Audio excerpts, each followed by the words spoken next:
Welcome back, Shapeshifters. Today's episode is Conscious Parenting, Raising with Intention. Today's episode, we're going to talk about how parenting isn't just about raising others. It's all about raising yourself, and how really utilizing ancestral practices, emotional intelligence, and our own self-awareness can help us break generational cycles and truly nurture the next generation of purpose-driven leaders. So, for those of you who may or may not know, I am a mother of 19 years. I have a 19-year-old daughter, and I have been co-parenting her with my ex-husband for about 15 of those 19 years. It's also worth noting that I worked as an educator for over 20 years. So I work with young people. I have a young person. And I really believe that when we talk about young people, we're not just talking about the future generation. We're talking about the now generation, because they're going to inherit the world that we are living in now. And as our Native American brothers and sisters remind us that every decision that we make, we should really be thinking about the next 7 generations forward. It's imperative for all of us, not just those of us who birth children. I know this podcast topic is about conscious parenting, but the reality is it takes a village. We all have to step up in the stewarding of the young people around us. So I'm talking to my Yoruba aunties and uncles. I'm talking to cousins. I'm talking to parents, retirees. I'm talking to everybody, and really wanting to support you with some of the things that I've learned along the way as an educator, as well as a parent, to really support the future growth of this now generation. So let's get into it. So the first thing is, I think we all agree, it is one of the most difficult times to be a young person on the planet right now. Young people are actually living in an anxiety epidemic. They are living in a loneliness epidemic. They are living in a time where their interpersonal skills are now declining at a rapid rate. Their levels of isolation. They are in a world that is filled with electronics in a way that has never been lived in any other human generation of our time. Not only the connectivity of those products, but also the harmful effects of those products. And so it goes without saying that the old ways that we raise young people are not going to work anymore. And so we have to begin to adopt a more fluid and flexible idea of the container that we want to hold and support our young people in truly being their highest selves. In one of my former episodes, I talked about Indigenous communities and how in Indigenous societies, typically upon a woman becoming pregnant to hopefully giving birth, if that child survives, all the way to as that child moved through and advanced in adolescence and puberty, that there were a series of readings, rites of passage, and key times that the whole community came together to ensure that that young person stayed on track. And so it's important. One of the first things that we have to step into is the recognition that one person is not going to be able to make a huge impact in the parenting of a young person.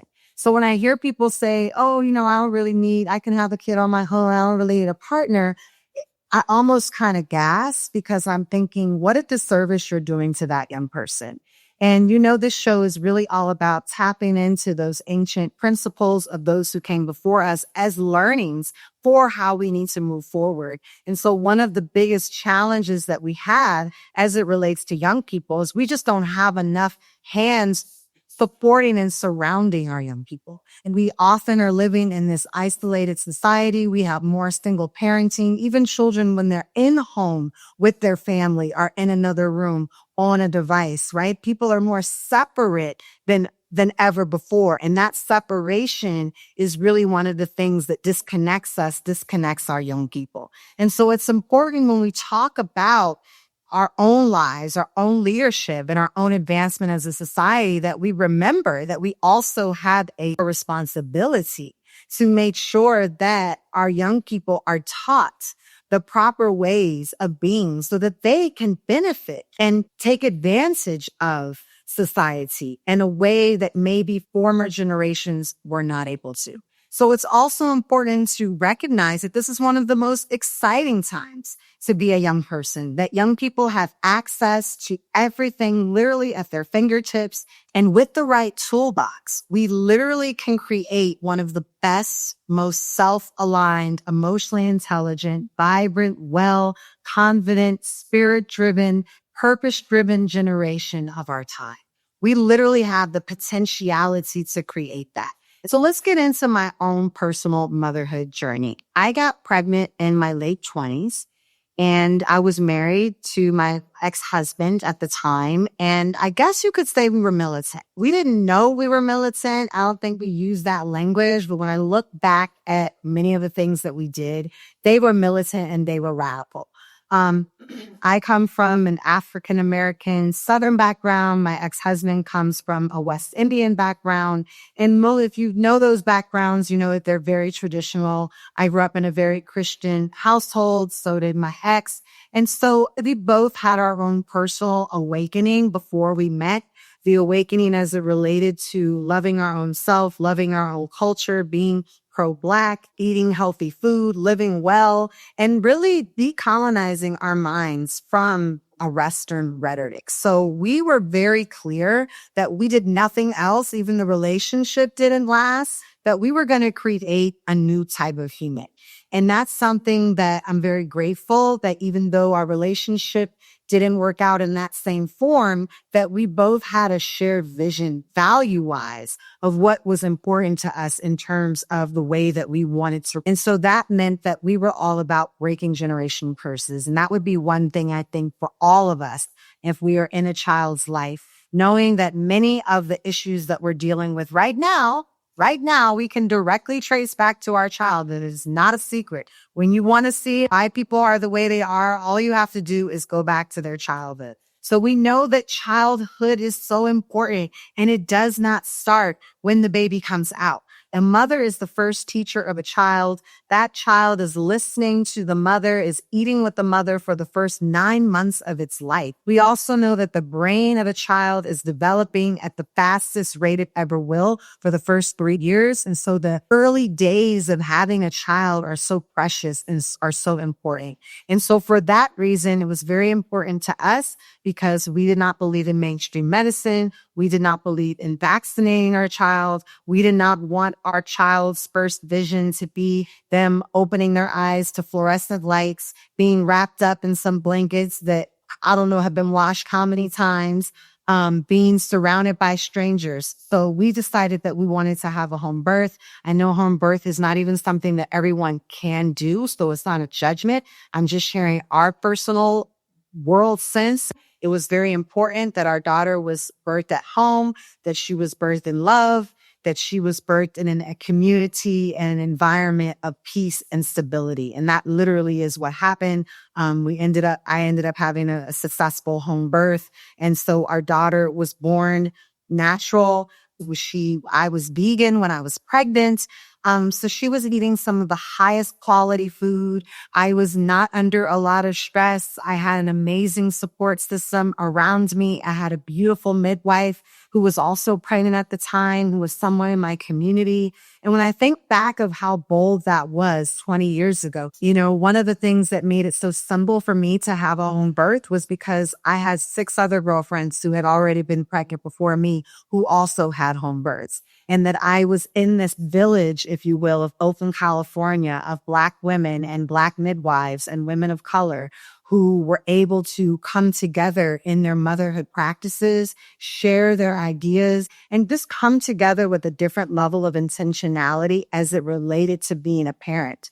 And I know that that's not normal. I know that everybody does not have access to that. But I also wanted to mention that in the storyline, if you will, about the container that really was created before my daughter even was born. And so when my daughter came of age and it came time to go to daycare, parents had to go back to work, working family, we were able to have a close family member watch our daughter, who was an elder Black woman. And so that relationship with elders, that relationship with being able to not have her in a super busy environment, to have her in an intimate space with one caregiver who loved her, who nurtured her, who spoils her, who also gave them the opportunity to be more active and agile as they were taking my daughter to the park every day and going around town. And so that relationship was really special.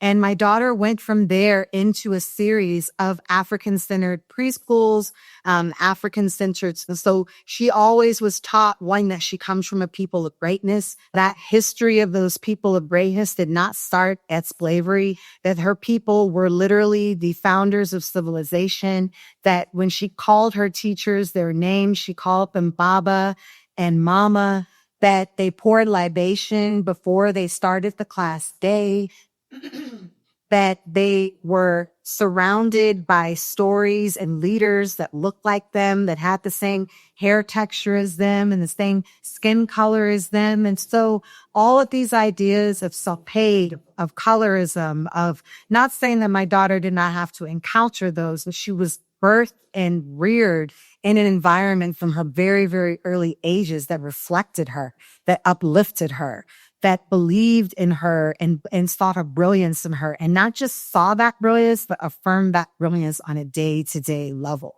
And as I said, it takes a village. So having her parents, having her grandparents globally, as well as having a series of Black institutions that could rear her up. In addition to those African-centered schools, my daughter was a child of the city. And so that meant that growing up in Oakland, California meant that she grew up around some of the most diverse communities literally in the world. So she lived in a very Black-centered but multicultural environment.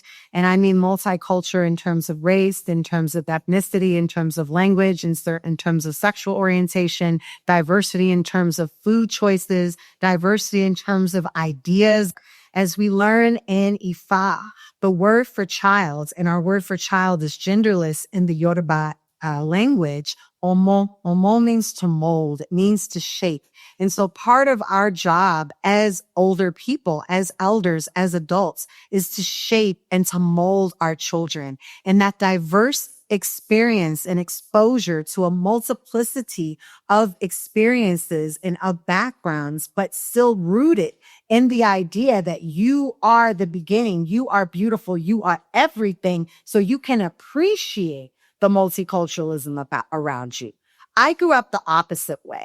I actually was thrust into all white environments and white centered environments. Sometimes you were people of color, but it's still white centered. I mean, being one of the darkest people in the classroom, I was not affirmed. And so it was very important for me as a mother, right, as the first teacher of my child, that my child was absolutely not going to have to deal with that to my best of my ability. Obviously, our children are going to go out into the world and we don't get to change the world, but the self-confidence that she brought into the world was very different. And so studies have actually shown that those individuals who have a sense of self, who have a sense of who they are able to get along with, are able to navigate, even appreciate others in a way that doesn't go the opposite.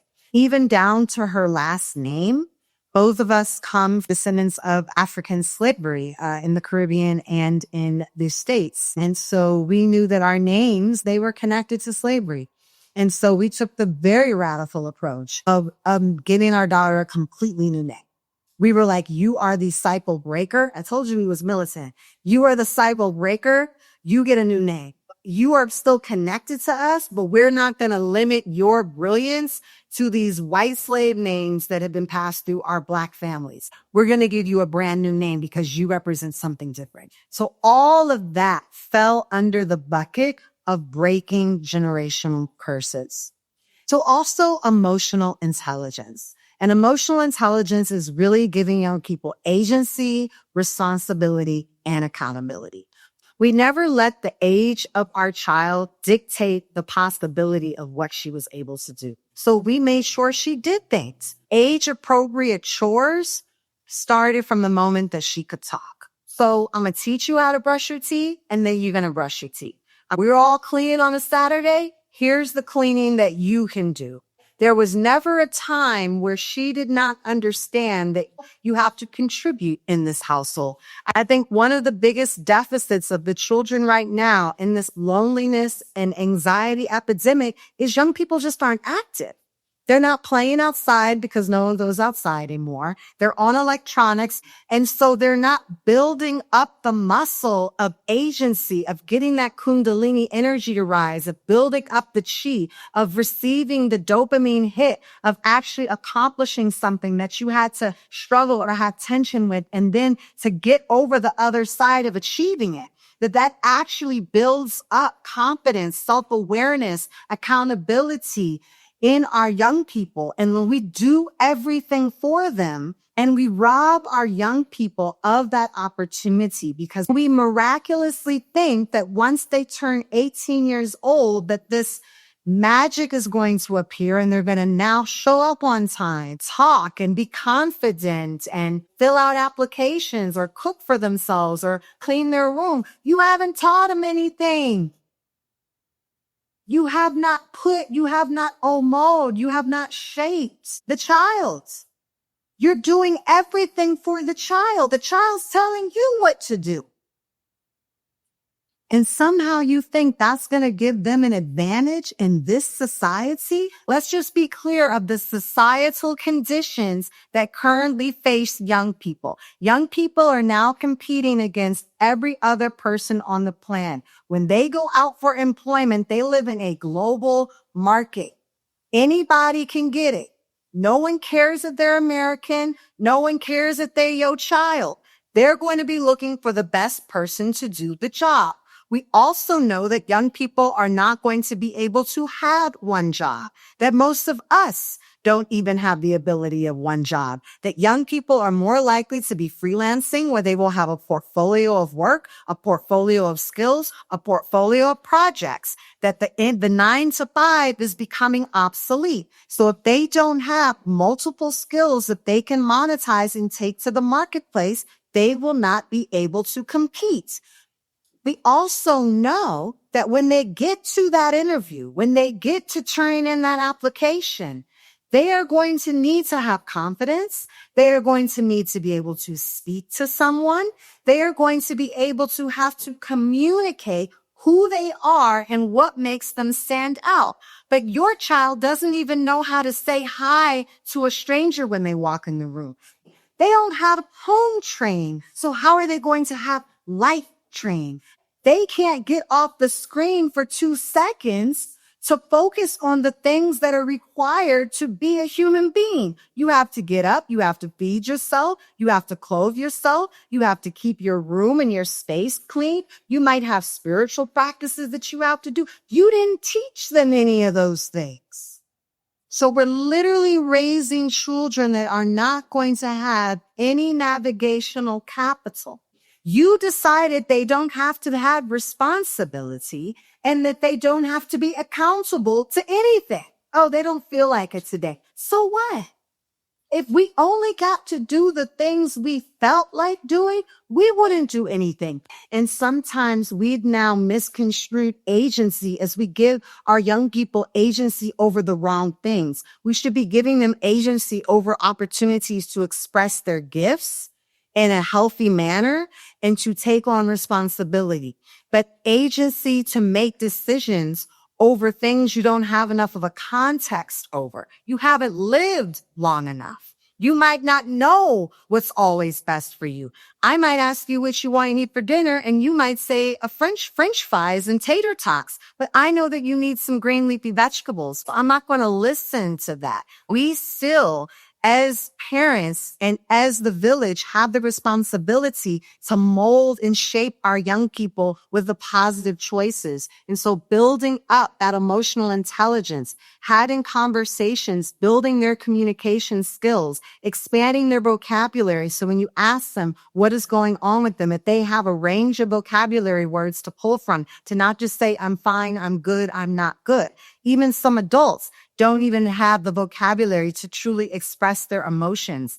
I was always very vulnerable with my daughter. When there was something that I couldn't afford, I said, hey, that's not in our budget right now. There isn't this unexhaustible sense of money that you have to learn that money is earned, that money is sacrificed for. It also meant that there were things that she wanted to purchase. If you're already getting allowance and your grandparents got you money, hey, I'd love to support you. I pay half there. Are you willing to pay half of it? Starting to teach them that financial literacy, teaching them that discernment very early on. After my divorce, I've been in other relationships and my daughter's seen those breakups. And some of them have been very difficult because she's actually had a relationship with some of my former partners. But even in that, I'm modeling vulnerability. I'm modeling that sometimes relationships don't work, but that doesn't mean something's wrong, that we can heal, that we can talk, that we can compost an experience and we can alchemize it for something new, but I'm not going to hide it from you. So when I hear parents saying, oh, we're hiding this from our kid, as if children aren't the most in tune people, they are energetic sponges. They are soaking up every emotion that is happening in that household, not just what you say, but what they are seeing, feeling, intuiting, and experiencing. So thinking that by hiding unhealthy situations from our children, that we're somehow saving them from the toxicity of the harm, I would actually say you're doing even more damage to your children. Because one, you're showing them that it's normalizing hiding, betrayal, deceit, lack of communication. And you're also not giving them the opportunity to build that resiliency. To go through something and come out on the other side is giving your young person a level of resilience and self-awareness that they're going to be able to take to the bank, if you will, as they become an adult. Because as they become an adult, life is going to life. So I was always very upfront with my daughter, and my daughter was able to see that her mother is a human, not someone putting on a show. So another thing that we want to make sure is that we're giving our young people as much exposure as possible. As I mentioned earlier on in the episode about the conditions of the future of work. And so that means that all of these different aspects that I'm naming, emotional intelligence, having a sense of cultural pride, confidence, resiliency, accountability, responsibility, they actually become the toolkit for the future. They're going to be able to enter the world at an advantage because they have a cachet of these skills. So through exposure, we begin to give our young people the opportunity to start exploring what it is that they enjoy doing. So I was always very observant of what my daughter's natural skills and abilities were, knowing that some of the things that I was really good at as a child weren't necessarily her strong suits. And there were things that I was not good at as a child, I'm still not good at, that my daughter was just naturally gifted at. And so that means that I gave her an immersion in so many cultural activities, artistic activities, sports activities, spiritual systems. And I would ask her every quarter, hey, what's something that you're passionate about? At one point, my daughter was really wanting to do filmmaking. I found this after school program on filmmaking. She went through it and she was like, I do not want to be a filmmaker. And I know some parents, when their children show an aptitude for a particular skill, they have a tendency to want to keep them in that skill. I know parents who have enrolled their children in art school and like a middle school level. And by the time their kid gets to high school, they don't want to play the instrument that they got into art school for. And instead of their parents saying, you know what, you can try something new, they're like, well, you've been taking the violin for 4 years. You have to continue the violin. You've been doing basketball for 4 years. You have to continue to do basketball, because they think, well, if you don't stick with this, it's too late to find another thing. Again, not in tune with the actual realities of the marketplace. The marketplace and the job market says, actually, the more skills you have, the more competitive that you're going to be. And those of you who get locked down into doing one thing are not going to have as many options, are not going to have as many choices. And so when my daughter said, hey, I want to try something new, I always supported her. And it wasn't really until she got out of high school and I realized how all of those little camps and experiences and programs and things that she had the opportunity to pursue all shape the work that she does right now.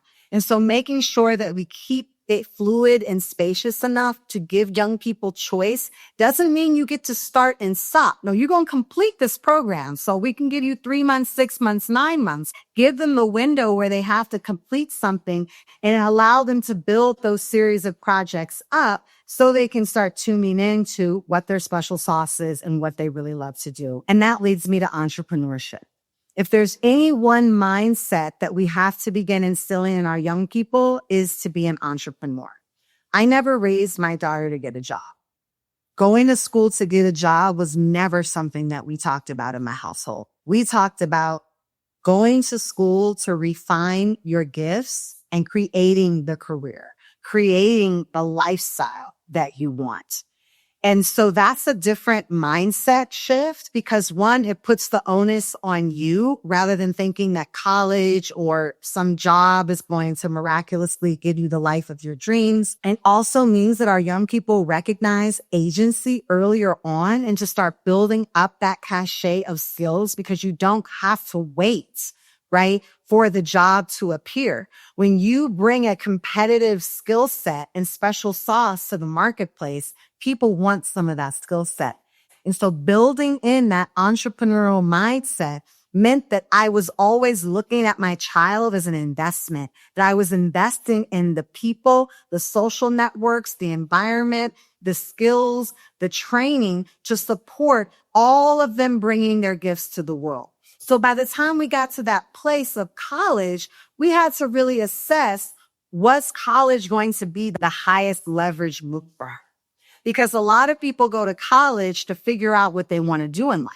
And let's be clear, no matter what college you get into, you're going to spend the first 2 years of college doing general requirements that have nothing to do with your area of interest, with your specialty, with what you're passionate about. We also know that a college degree and even a master's degree is no guarantee for employment in this current economy. We also know that the average college graduate is graduating with thousands of dollars of debt that are less than the average job pays them when they graduate from college. So by the time my daughter got to be 17 years old, she already had a portfolio of projects. She already had launched her own brand. She already was speaking another language and living in a foreign country.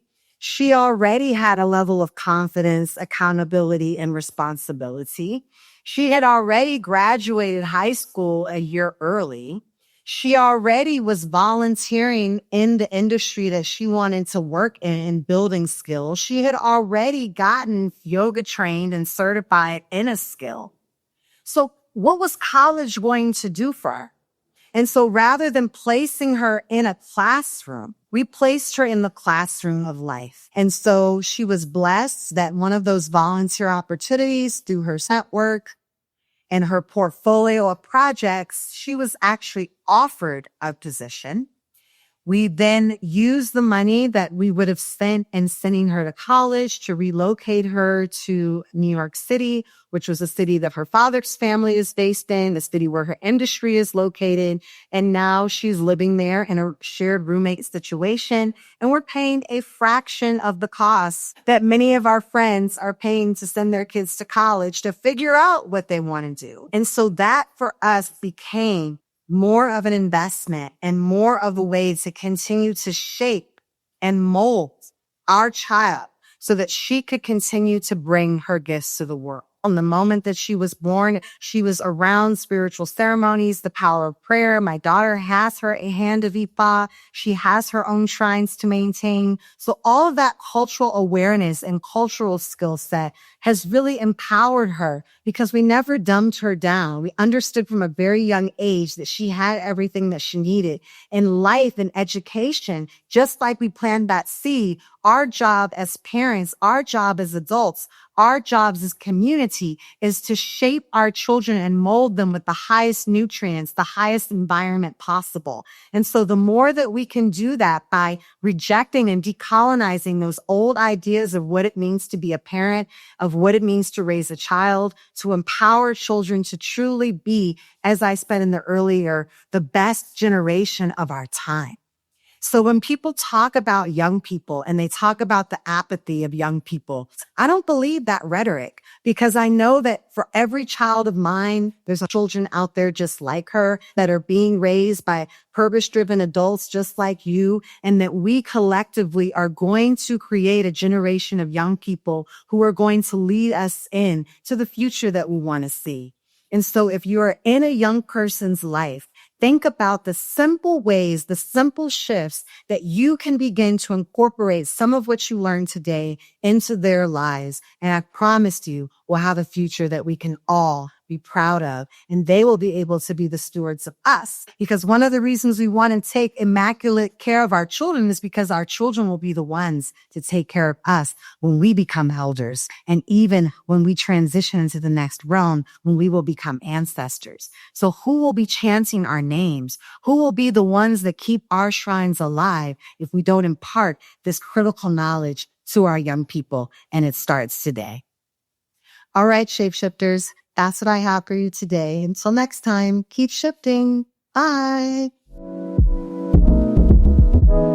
Much, much love and light for showing up today, shapeshifters. You could be doing anything right now, and you chose to be here, and I do not take that for granted. Looking for extra support on your journey? Explore my affordable coaching programs. Whether you prefer personalized one-on-one sessions or engaging group coaching, I'm here to help you align your vision and thrive on your own terms. Visit shapeshiftyourlife.com, that's SH8PE, shiftyourlife.com, and schedule your free shift call to discuss your coaching goals. Keep shifting.